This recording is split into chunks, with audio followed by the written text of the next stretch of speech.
Hello and welcome back to Project Amiga. I'm really excited to get started work on this car. It's just trying to find time to start work because I'm that busy at the moment. But if you've watched my previous video, you'll have seen me walk around.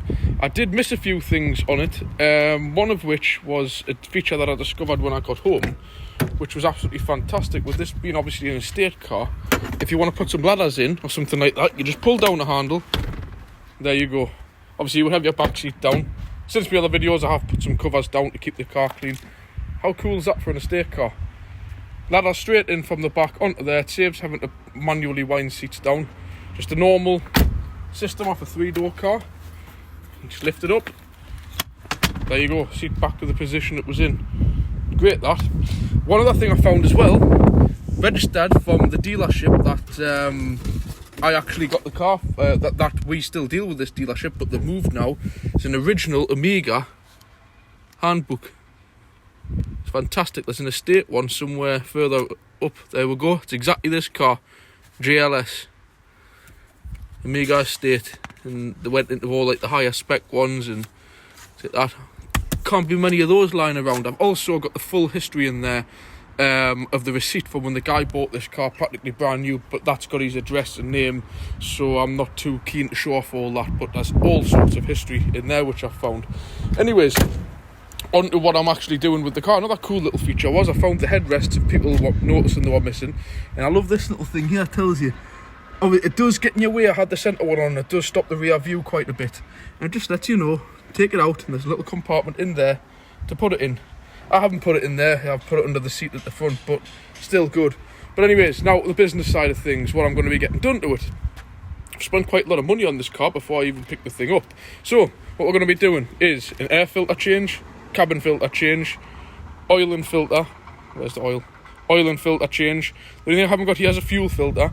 It's practically brand new anyways, and there's about 8 different options. So I'm just going to get some numbers off the old filter and order one when I've got the majority of the work done. It's not concerning us because it's a brand new filter. So there we go, I think it's all genuine parts. I had this sitting around for ages, the 040 turbo diesel oil. I'm just going to bang it in because obviously with these being an older engine, you want the oil to be quite thin when you start them up to get it circulated, but at the same time you don't want a 30 spec where when the oil gets hot it goes too thin, where this is a 40 grade, so that actually probably works out just about right. Probably far too good for what the car needs, but there we go, we've got the Mobil 1 oil. So keeping along the line of maintenance, what I'm going to do is the wipers aren't the best on the front, so I've got a set of Bosch ones with it, which are original fit ones, which are, there's a little picture of them, one with a spoiler and one without. The 24 and 18 there. This driver's one's got the spoiler, passenger's one not. That's what these would have been fitted with, more or less from new. The back wiper, again, a genuine fit, not just a spurious one for the back. I probably won't even mention it on here because this wiper was probably quite recent and they won't be listing Amigas, but the back wiper isn't overly great. Just my little pet hates with these things. So that's that. The wipers are going to be getting done. The guy who I bought the car did comment that the headlights aren't great on these. Well, you don't expect them to be great on cars of these age, especially this one being the GLX without the bi-xenons. So I'm going to give these a little bit of a clean up. I'm not going to go too crazy with them. And basically they are what they are. They're not going to be nothing compared to a modern car. You wouldn't expect that. But what you can do to keep things legal without putting HIDs and LEDs in, these are H1s in these Amigas, so I've just upgraded them to the night breakers. I have used these in the past, I've done reviews on them, they are quite good, so highly recommend using these. And also the side lights look like little candles. I had these lying about, they're quite expensive these, they're about nearly £20, so I'm going to bang these into the side lights just to improve things along there, so basically the front lights will be much upgraded. Also the indicators on the front, I'm not overly keen of those because they're looking rather white, and I have got 2 spare orange bulbs. I took out the L200 which were brand new, and they're not looking they might look orange actually on the photograph, they do, but when you compare it to the side repeaters they're not great. Basically the orange paint on the bulbs just degrade over time, so while I'm inside the headlights changing bulbs, I'm just going to change the 2 front flashers as well. Excuse the compressor going in the background, don't know how bad that's come through on the phone. So there's a little bit of an upgrade on the lights. Before I change the oil, this car's been very, very well looked after, but it has stood for 2 years.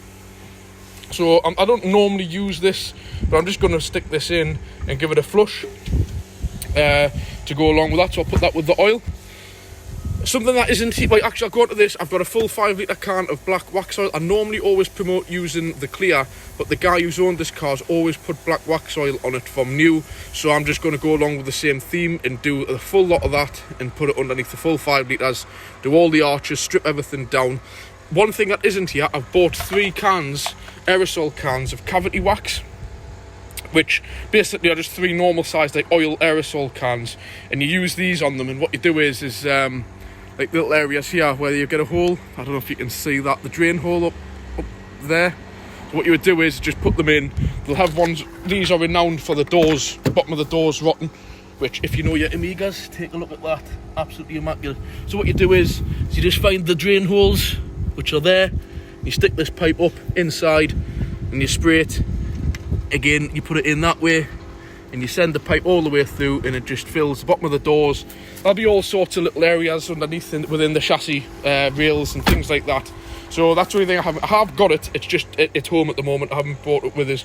So as well as a full underbody wax oil, it'll be getting a full like inner chassis, inner door cavity wax sealer put onto it. Right, what have I missed? Yep, moving on now. Again, this is for illustration purposes. I am going to be using this oil because I used this in the Volvo and it was fantastic. I've got it on order, 6 litres of it. But if you look there, it covers all the Dextron range because this is an automatic car. Dextron 2, Dextron 2D, E, Dextron 3, which is recommended for this car, F, G and H, and even Dextron 6. So it covers the whole lot, which means it's safe to mix with whatever you can't get out the box. I've got about 1 litre left in there. I've got 5 litres coming, so that should be more than enough. Got to do the old-fashioned rule of whatever comes out, exactly the same goes straight back in.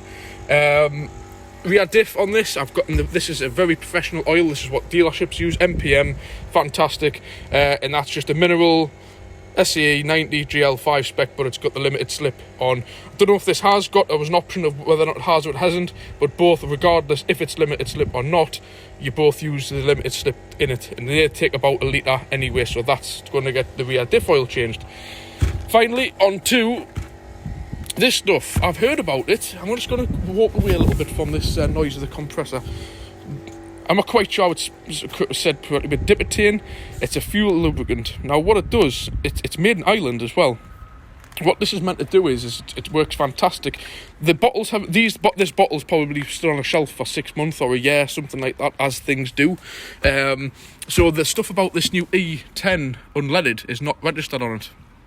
But what this does, it helps dilute down the ethanol and the new petrols. I don't know if you can read that, you might have to pause it to read it. It does all sorts of things where it reduces emissions, but for diesels it does a lot of things where it stops the diesel waxing, so this is great to keep in the fuel over the winter.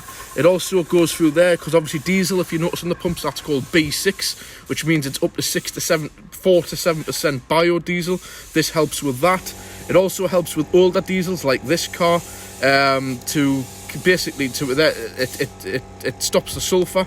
So what is it? I'm trying to read through the camera, it hurts my eyes. So it compensates for 90% reduction in sulfur.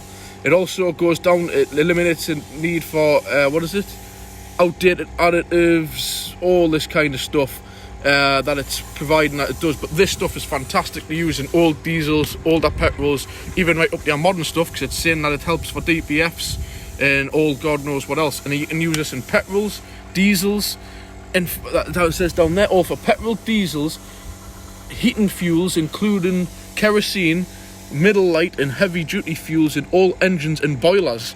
So you can use this stuff in, and I'm going to give it a go. It's got a hell of a good write-up, so we'll give that a try in it. So yeah, I'm going to leave that there because there's a lot of noise going on in the background. Only other thing I am going to be doing, like I've mentioned, is I'm going to take the EGR valve off, clean it and deactivate it and see how things go. And also I'm going to try and get hold of, when I get some numbers off this stalk, just see how easy it is to dismantle the steering column and find out if it's got the plug there, to see if we can get cruise control fitted. But I'll leave it there, and I'll do another video when I've got things stripped down. I'll get a few of the little jobs out the way with, like the wipers, the bulbs, all that kind of stuff you don't need to see us faffing about with them. But what I'll probably do with the bulbs is do one side complete and leave the other, and sometimes the camera picks it up well, other times it doesn't. So I'll catch you on another video. I'm saying I'm catching you on another video. I might link it into this video, but I might keep this as a short 10-minute one and upload a few separate videos for various different points of the project we go through on this. So thanks for watching. Remember, like, comment and subscribe. I'm doing this in my own time. I'm using my mobile phone. I have noticed, for some reason, if people could update me on this who know about YouTube, I've noticed YouTube have started putting some adverts on my videos, but at the beginning and in between, but I ain't getting paid a penny for this. So I don't know, I was told if you had 1,000 hours of viewing or something like that, or 1,000 subscribers or so many hours of viewings, that you can start getting paid. I ain't had contact from YouTube, and I haven't had a penny from them. I make nothing from this. I simply do this out in my own free time to help you guys do some jobs on your own car, or just kind of do this, you know, for my own kind of little bit of a hobby. But now obviously lockdown's finished, I sometimes find it difficult to have time to do that. So I'll catch you in another video. Like, comment and subscribe. Bye.